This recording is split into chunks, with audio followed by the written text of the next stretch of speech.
Hey everyone, welcome back for another deep dive. It's great to be back. Today, we're venturing into the realm of Jewish philosophy and the cultural impact of Israel. Oh, yeah, a topic I know you're deeply interested in. Absolutely. And to guide us on this journey, we'll be exploring the ideas of philosopher Abraham Leibniz, drawing insights from Rabbi Uri Shirky's compelling lecture on his work. Leibniz is a fascinating figure, a really interesting lens on history, I think. That's what I've heard. Yeah. What makes his perspective so unique? Well, for Leibniz, events like the establishment of Israel and the Six-Day War weren't just political happenings. He saw them as profoundly significant moments in human history, imbued with this deep spiritual and moral meaning. I see. So he's going beyond the surface level of these events and looking for a deeper significance. Right, and that's what makes him so intriguing. So what was it about those events specifically that led him to that conclusion? Well, Leibniz was a big believer in Israel's inherent universal mission. That idea of being a light unto the Ah, nations. yes, the familiar phrase. Exactly. He saw the birth of modern Israel and its defense in the Six-Day War as really powerful affirmations of that mission, a sign that Israel was stepping onto the world stage, not just for itself, but to contribute to the betterment of all humanity. Wow, that's a powerful claim. It sounds like he's distinguishing Israel's national identity from other forms of nationalism. Precisely. Leibniz argued that most nationalisms, even when they profess a universal message, like the French Revolution, for example. Right. Liberty, equality, fraternity. Exactly. But ultimately, they tend to be exclusionary, prioritizing their own nation's interests above others. It's an us versus them mentality. Right. But Israel, Leibniz argued, is unique because its national identity is intrinsically tied to this idea of contributing to the world, not just existing for itself. That's a fascinating perspective. It makes Yeah. me think about how Jewish identity is often perceived, just as another religion or ethnicity. But Leibniz seems to be suggesting it's something more profound, something universal in scope. I think that's a really good observation. It reminds me of that quote by the French Jewish writer Arnold Mandel: Jews are just like everyone else, only more so. I like that quote. It captures this notion, right, that Jewish identity isn't about superiority, but about embodying certain values, like justice, compassion, and ethical behavior in a way that can benefit all of humanity. So it's a heightened sense of responsibility, if you will. Exactly. And this idea is central to Leibniz's argument. It leads us to his perspective on the Holocaust. Oh, yes, a very sensitive and important topic. Absolutely. Leibniz saw the Holocaust as directly linked to the absence of this Jewish moral influence in the world. So the world, lacking this moral compass, was susceptible to the horrors that unfolded. Yes. And it's here that Leibniz brings in the work of philosopher Henri Bergson, who, by the way, had a truly fascinating personal story. I'm intrigued. Tell me more about Bergson. Well, Bergson was actually drawn to Christianity, but ultimately he chose to remain Jewish, particularly during the Holocaust. A powerful testament to his Jewish identity in the face of such immense tragedy. Indeed, and it speaks volumes about his character. Anyway, Leibniz drew on Bergson's view of the Holocaust as a crisis of unchecked technological advancement. A world consumed by progress without a moral compass. Precisely. He argued that without a corresponding spiritual counterbalance, the world was vulnerable to such atrocities. He believed that a more prominent Jewish moral influence could serve as that counterbalance, potentially preventing the Holocaust. A sobering thought. It emphasizes the profound impact that values, or the lack thereof, can have on a global scale. Yes, and it connects to another interesting point Leibniz makes about the contrasting views of time between Jewish and non-Jewish perspectives. Oh, yes. Tell me more about that. I've always found the concept of time fascinating, especially within different cultural and religious frameworks. Well, unlike linear conceptions of time, which often emphasize decline and decay, that sense of things falling apart. Right, like the inevitable march towards entropy. Exactly. The Jewish calendar, which begins in the spring, represents a cyclical view of time focused on renewal and rebirth. I see. So it's not just a different way of measuring time, but a fundamentally different way of experiencing it. You got it. Think about the major Jewish holidays, right? Passover, Rosh Hashanah, Sukkot. They all emphasize these themes of rebirth and new beginnings. I see the connection. It's like the Jewish calendar itself embodies the belief that things can always get better, that we can learn from the past and strive for a brighter future. Yes, that's precisely it. And this difference in perspective is crucial to Leibniz's argument because it highlights the Jewish focus on progress and growth, not just in a material sense, but also in a moral and spiritual sense. It's a beautiful and hopeful way of viewing time, one that emphasizes continual renewal and growth. It really is. And it ties in perfectly with Leibniz's emphasis on prophecy, which he believed was essential for Israel's mission. Ah, prophecy.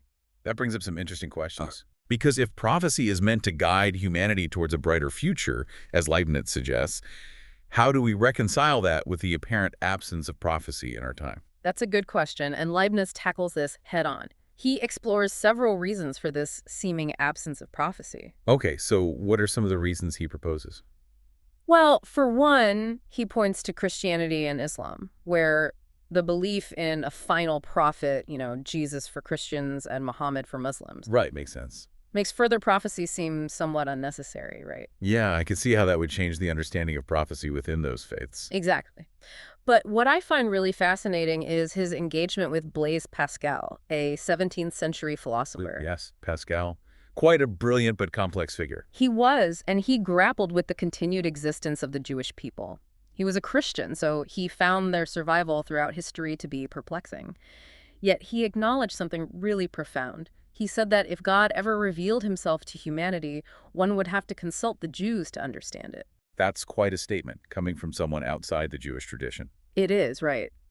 But for Leibniz, while he acknowledged external factors like oppression as possible contributors to the decline of prophecy among Jews, he also pointed to a more internal factor. Oh, I'm curious to hear about that. What internal factor did he identify? Well, he focused on the way Torah study evolved within yeshivas, these traditional Jewish institutions for religious study, primarily of the Talmud and Torah. Yes, I'm familiar with the term yeshiva. Okay, great. So Leibniz argued that the focus in yeshivas had shifted, moving more towards intricate legal details at the expense of broader philosophical and theological inquiry. So he felt that this narrowed the scope of Jewish intellectual engagement, potentially hindering their ability to address the big questions of the modern world. Exactly. He felt it limited their ability to engage with the wider world and its challenges. It's a pretty bold critique, but also a very thought-provoking one. Right. And to illustrate his point, he used this striking metaphor, the Torah of a seashell. The Torah of a seashell. I'm intrigued. What did he mean by that? He was comparing this approach to Torah study to being inside a beautiful, intricate seashell. Imagine you're surrounded by all this complexity and beauty. Right, I can picture it. But your perspective is ultimately limited. You can't fully appreciate the vastness of the ocean that lies beyond the shell. Ah, I see. So he's saying that this narrow focus prevents Jewish scholarship from engaging with the complexities of the modern world. Precisely. Leibniz believed that the Torah had so much to offer, but that its potential was being underutilized because of this restricted perspective. So what did he suggest as a way to break out of this seashell? What was his solution? Well, Leibniz envisioned a more dynamic interplay, I guess you could say, between traditional Jewish scholarship and secular intellectual currents. He actually called for a group of intellectuals, people familiar with both worlds, to surround the yeshiva, engaging with contemporary philosophy, science, and the arts. Wow, that's quite a vision. He's essentially calling for a bridge between the world of Jewish tradition and the world of modern knowledge. Yeah, exactly. He believed this would breathe new life into Jewish thought and allow it to address the big questions of the modern world in a way that was both authentic and relevant. Did he have any examples of what this might look like in practice? Were there any figures he pointed to as embodying this approach? Oh, yeah, absolutely. He pointed to figures like Maimonides, that renowned medieval Jewish philosopher and physician, a fascinating figure. Yes, I know of Maimonides. His Guide for the Perplexed is a classic. Exactly. Maimonides seamlessly integrated secular knowledge into his religious writings. And Leibniz himself, he really embodied this approach too. Oh, wow, so. Well, his own work, while deeply rooted in Jewish tradition, also draws extensively on non-Jewish sources. He engaged with thinkers like Pascal, Bergson, and Rousseau, bringing those different perspectives into conversation with his own Jewish understanding. It's fascinating how he lived out his own philosophy, drawing inspiration from diverse sources. And don't forget, we talked about it earlier, he even went as far as to write a version of the Shulchan Aruch for Gentiles, right? Bringing Jewish ethical teachings to a wider audience. It really underscores his belief in the universal relevance of Jewish thought. This is all so fascinating, but I can't help but wonder, how do these ideas translate into action on a global scale? What would Leibniz say about Israel's responsibility to the world today? That's the million-dollar question, isn't it? I think Leibniz would argue that Israel, as this embodiment of Jewish values and aspirations, has a responsibility to engage with the world's challenges in a meaningful way. So it's not just about being a light unto the nations in a passive sense, but about actively working towards a better world for everyone. Exactly. But of course, there are many different opinions on how Israel should engage with the world. Right. I imagine so. It's a complex and often contentious issue. It is. Some people prioritize Israel's security and well-being above all else, even if it means maybe putting its universal mission on hold for a bit. Right. A focus on self-preservation. Yes. While others believe that Israel can only truly thrive by embracing its responsibility to be a force for good in the world, you know? It's a delicate balance, for sure. It is. It's a debate that goes to the very heart of Israel's identity and purpose. Where do you think Leibniz would fall on this spectrum? Well, based on what we've discussed so far, I think Leibniz would strongly advocate for Israel to actively pursue its universal mission. He seems to believe that Israel's particularistic traditions, rooted in the Torah and centuries of Jewish experience, hold valuable insights that could benefit all of humanity. That's a great point.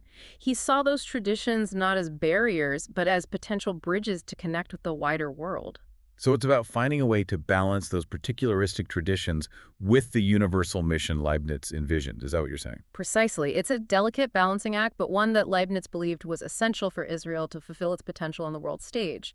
But how exactly to strike that balance? Well, that's where things get even more interesting. It sounds like we're moving from the realm of philosophy into the very real and often messy world of politics and international relations. How do we translate these lofty ideals into concrete action? I mean, it's one thing to talk about being a light unto the nations, but it's quite another to actually live up to that ideal. You're telling me. It's a challenge, for sure, but Leibniz does offer some pathways. One is through promoting dialogue and understanding between cultures and religions, right? Remember his effort to share Jewish wisdom with the wider world, like with his Shulchan Aruch for Gentiles? Yes, that was a concrete example of breaking down barriers and finding common ground. Exactly. It highlights the power of shared humanity, recognizing that we can learn from each other despite our differences. But what about concrete actions beyond dialogue? What can Israel do to address those pressing global challenges, like climate change, poverty, and disease? Well, Israel already contributes significantly in areas like technology and innovation, right? Think about water desalination, agricultural advancements, medical breakthroughs. Oh, absolutely. Israeli ingenuity has had a positive impact on countless lives worldwide. Right. It's tikkun olam, repairing the world put into practice. Speaking of tikkun olam, it's a concept that resonates deeply with me. It's a reminder that we all have a responsibility to make the world a better place, regardless of our background or beliefs. I agree. And I think there's even more potential to leverage Israeli expertise in areas like climate change, poverty, and disease, right? It's about sharing knowledge, collaborating with other nations to find sustainable solutions. This is all incredibly inspiring, but also a bit daunting, to be honest. It's hard to imagine how to even begin to tackle such complex issues. It is daunting, no doubt. But Leibniz's work reminds us that we're not starting from scratch. We have a rich tradition of moral and ethical values to draw upon, a deep well of wisdom to guide our actions. It's about finding that balance, right? Preserving our heritage while embracing the future, staying true to our roots while reaching out to the world. You hit the nail on the head. And that's a journey we must undertake, both individually and collectively. Well, this deep dive into Leibniz has been incredibly thought-provoking. I know I'll be reflecting on his ideas for a long time to come. Me too. It's been a pleasure exploring this with you. Likewise. And to our listeners, we invite you to join us in this ongoing exploration. What does it mean to be a light unto the nations in the 21st century? What kind of world do we want to create? And what role can each of us play in making that vision a reality? These are questions worth pondering, and we hope this deep dive has sparked your own reflections. Thanks for joining us, and until next time, keep exploring. See you next time. Okay, so we were just discussing Leibniz's critique of yeshivas and that focus on legal intricacies. It definitely got me thinking. Yeah, it's a thought-provoking point for sure. So what did he see as the consequences of this inward focus? Yeah. Where did it lead, in his view? Well, Leibniz felt that it really limited the potential of Jewish thought to engage with, the broader world and its challenges. He felt like it was a bit too insular. Okay, I can see how that might be a concern, especially for someone like Leibniz, who emphasized the universal aspects of Jewish tradition. Right, and to illustrate his point, he actually used this really striking metaphor, the Torah of a seashell. Hmm, the Torah of a seashell. That's an interesting image. What do you Mhm. mean by that? Well, imagine you're inside this beautiful, intricate seashell, Yeah, right? okay, yeah, I can picture it. You're surrounded by all this complexity, all this beauty, but ultimately your perspective is limited. You can't fully appreciate the vastness of the ocean that lies beyond the shell. Ah, I see. So he's saying that this narrow focus prevents Jewish scholarship from really grappling with, well, the complexities of the modern world. Exactly. Leibniz believed that the Torah had so much to offer, but that its potential was being underutilized because of this kind of restricted perspective. So how did he propose that we break out of this seashell? What was his solution? Well, Leibniz envisioned this more dynamic interaction between, I guess you could say, traditional Jewish scholarship and the secular intellectual currents that were swirling around, right? Okay, I'm following you. So he actually called for a group of intellectuals, people familiar with both worlds. Like a bridge between the two. Exactly, to surround the yeshiva and engage with things like contemporary philosophy, science, the arts, all those big ideas out there. So he's not advocating for abandoning tradition, but rather for enriching it through engagement with the world. That's a good way to put it. He believed that this would breathe new life into Jewish thought, allow it to address those big questions of the modern world in a way that was both authentic and relevant. Did he point to any figures who embodied this approach? Mm. People who successfully integrated those different worlds? Oh, absolutely. He pointed to figures like Maimonides, for example, that renowned medieval Jewish philosopher, physician. Yes, Maimonides. His Guide for the Perplexed is a classic. Right. And Maimonides was able to seamlessly integrate secular knowledge into his religious writings. And Leibniz himself, his own work, is a great example of this. Oh, how so? Well, while his work is obviously deeply rooted in Jewish tradition, he also draws extensively on non-Jewish sources, bringing all these different perspectives into conversation with his own Jewish understanding. It's fascinating how he was able to synthesize those different strands of thought, just weaving together tradition and engagement with the world. But how does this all connect back to Israel's role on the world stage? I mean, that was a central theme in Leibniz's work. Right. Well, I think Leibniz would argue that Israel, as the embodiment of these Jewish values and aspirations, Yes. has a responsibility to engage with the world's challenges, those big problems we're facing, in a really meaningful way. So it's not just about being a light unto the nations in this passive sense, but about actively working to make the world a better place for everyone. Yeah, exactly. But of course, there are many different opinions on how Israel should engage with the world, right? It's a complicated issue. I can imagine. It's a topic that often generates strong opinions and debate. Right, exactly. And it's a debate that goes to the very heart of Israel's identity and purpose. Where do you think Leibniz would fall on this spectrum of opinions? What was his stance? Well, based on his writings, I think Leibniz would strongly advocate for Israel to really pursue that universal mission. So he believed that Israel had a responsibility to actively contribute to the betterment of humanity. Yes. And he saw those particularistic traditions, the ones rooted in the Torah and centuries of Jewish experience, as holding valuable insights that could benefit everyone. So it's about finding a way to balance those particularistic traditions with that universal mission that Leibniz envisioned. Precisely. And that's where things get really interesting, because it's one thing to talk about these lofty ideals, but how do we actually put them into practice? How do we bridge that gap between theory and the messy realities of the world? It is a challenge, for sure. It's Yeah. one thing to talk about being a light unto the nations, but quite another to live up to that ideal, right? Exactly. But Leibniz, he does offer some pathways. One is through, well, promoting dialogue and understanding between cultures, between religions, like Yeah. his effort to share Jewish wisdom with the wider world. Yes, that's a good example, like his Shulchan Aruch for Gentiles, Yeah. right? Trying to make those ethical teachings accessible to a wider audience. Right. It highlights the power of shared humanity, recognizing that we can learn from each other despite our differences. Absolutely. But what about concrete actions beyond dialogue? What can Israel do, to really address those pressing global challenges we're facing today? Things like climate change, poverty, disease. Well, Israel already contributes in significant ways in areas like technology and innovation, right? Think about things like water desalination, all the agricultural advancements they've made, those medical breakthroughs. Oh, absolutely. Israeli ingenuity has had a real impact on countless lives globally. It's inspiring to see. Right. It's Tikkun Olam, repairing the world in action. Speaking of Tikkun Olam, it's a concept that really resonates with me. It's that reminder that we all have a responsibility to try to make the world a better place, Yeah. regardless of our background or beliefs. I agree. And I think there's even more potential there, to really leverage that Israeli expertise in those areas we talked about, like climate change, poverty, disease. So it's about sharing that knowledge, collaborating with other nations to try to find solutions that work for everyone. Exactly. It all sounds very inspiring, but also, I have to admit, a bit daunting. It's hard to wrap my head around how to even begin to tackle these kinds of issues. Oh, I get it. They are daunting, for sure. But I think Leibniz's work offers us this important reminder, that we're not starting from scratch. What do you mean? Well, we have this rich tradition of moral and ethical values to draw upon, this deep well of wisdom to guide our actions. Ah, I see. So it's about finding that balance again, right?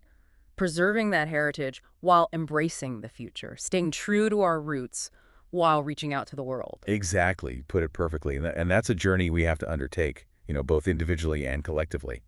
And I think Leibniz's ideas really offer us this framework for understanding Israel's role in all of that, its potential to make a real difference. Well, this has been a fascinating dive into Leibniz's thought. It's given me a lot to think about. Me too. It's always great to delve into these big ideas. Okay, so we've spent some time with Leibniz now, exploring his ideas about Israel's universal mission and its roots in Jewish thought. But I have to admit, Yeah. it's a lot to take in. All these grand visions and profound concepts. Right. I'm still grappling with how these ideas translate into action in today's world. It's easy to get lost in the theory, but the real challenge is bridging that gap. I hear you. It's that age-old question. Hmm? How do we take these lofty ideals and make them real, make them relevant in our everyday lives? Exactly. So where do we even begin? Where do we find that bridge between theory and practice? Well, I think Leibniz would say we start by looking inward. What do you mean? Well, taking a good, hard look at our own assumptions, about Jewish identity, about the role of tradition, Yeah. about our relationship with the world around us. Okay, so it's about self-reflection, about Yeah. questioning those deeply held beliefs. Yeah, and I think that critique he had of intellectual insularity, remember? Oh, right. That tendency to become too inward-focused, too closed off. Right. That's still relevant today. We need to Yeah. cultivate a culture of open inquiry, one that's willing to engage with different perspectives.